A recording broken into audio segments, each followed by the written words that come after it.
Andrea Mercier, aka Anloom, and welcome to the first video in my Let's Begin Crochet series playlist.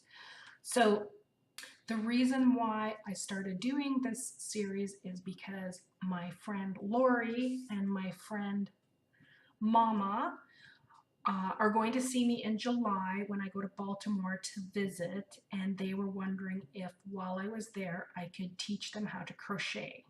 And absolutely, yes, I can. But then I thought, like I did with the Let's Begin Acrylic series, it would be nice for them to have a place to come back to for information if they forget. And then I also have a record of everything that I've told them so that I can continue to make videos. If there's a new technique they want to learn, then I can just make a video and throw it up. So that's how that started. So this particular video is going to be about materials. And unlike the acrylic painting, which has a plethora of materials, this particular video is only going to have two materials: yarn and hooks. And those are the basics for crochet, and other than a pattern, you can do just about anything with a little bit of yarn and a hook. So the first thing I want to talk about is the yarn. This is one of the most important things. So I will have, let me just zoom in on here. So this is the yarn weight system that is used pretty much throughout the world. So if you are beginning to crochet and you don't have any experience whatsoever, don't worry about it. I will walk you through it. The best yarn that I have found for beginners is a worsted weight yarn, which is a number 4. And when you go to the store, on the package, on the label, it will say the number. And I find that the number 4, which is worsted, which is considered a medium weight, is one of the best ones to start with. Now, while you're on the label, most labels will also say which hook size is the best. And I don't know if you can see that, but it says 5 millimeters, which is also a US hook size of H or 8.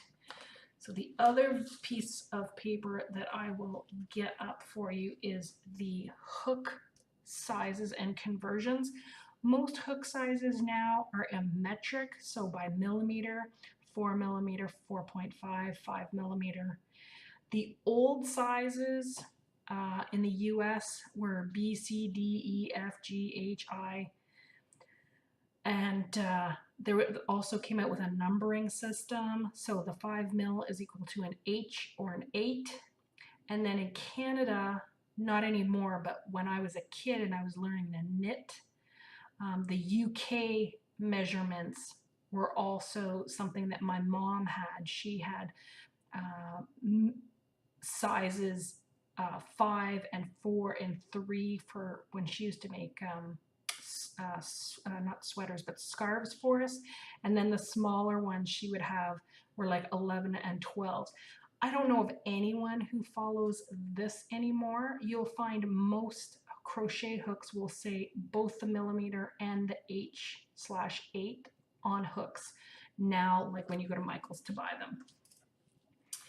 So this is also on the label. It will also give you if it's machine washable and dryable. It will tell you how to wash it, and it will also tell you how many yards it is, so the length, so yards and meters. It will also say the weight, so 4.5 ounces or 127 grams. So that's what this weighs. Now this particular one is called Loops and Threads Impeccable, and it is the house brand name of Michael's in Canada. I don't know if it is in the States, but in Canada, this is their house most economical yarn that they have. And in the worsted weight, there is a plethora of colors. So there's other brands. There's Red Heart, there's Lion brand, there's Vanna White. There is a plethora of brands of yarn at your local Michael's, your local yarn store, your local specialty shop that deals with wool products, wool spinning, any of that stuff. There will always be the economical yarns, and you'll always know them because they're usually worsted weight. And those are the ones like in Walmart, you'll see like it'll be like a full pound or one of those great big balls. That's normally worsted weight yarn. And this is the best for the beginner. So let me just zoom back out here a minute. Okay, so the other thing before I switch over to the hooks, the other thing you need to know about yarn is when you're a beginner, especially a beginning crocheter, it can be difficult to see the stitches when you first start.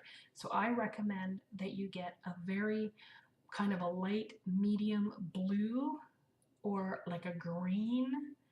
Don't go black, don't go white, don't go too light or too dark because it might be difficult to see the stitches. So I always recommend it to my students kind of a light to medium blue or green, and then it's easy for you to see the stitches when you are first learning to crochet because you need to be able to see them so that you can count them. All right, so that's what you need to know about the yarn. Hooks.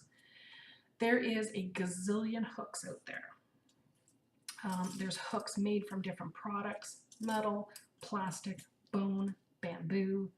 This is I have 3 like this. So these are all my kind of medium range ones. So this is a 6mm down to about, it looks like a 3 3/4. And then I have another one that has all of my really small steel hooks that I use for thread. And then I have a third one that has my really big hooks. So my 10mm, 15mm, those tend to be plastic. They're perfectly fine. These ones are all metal. The Lionheart, okay, this is a boy. I have Lionheart in here somewhere as well.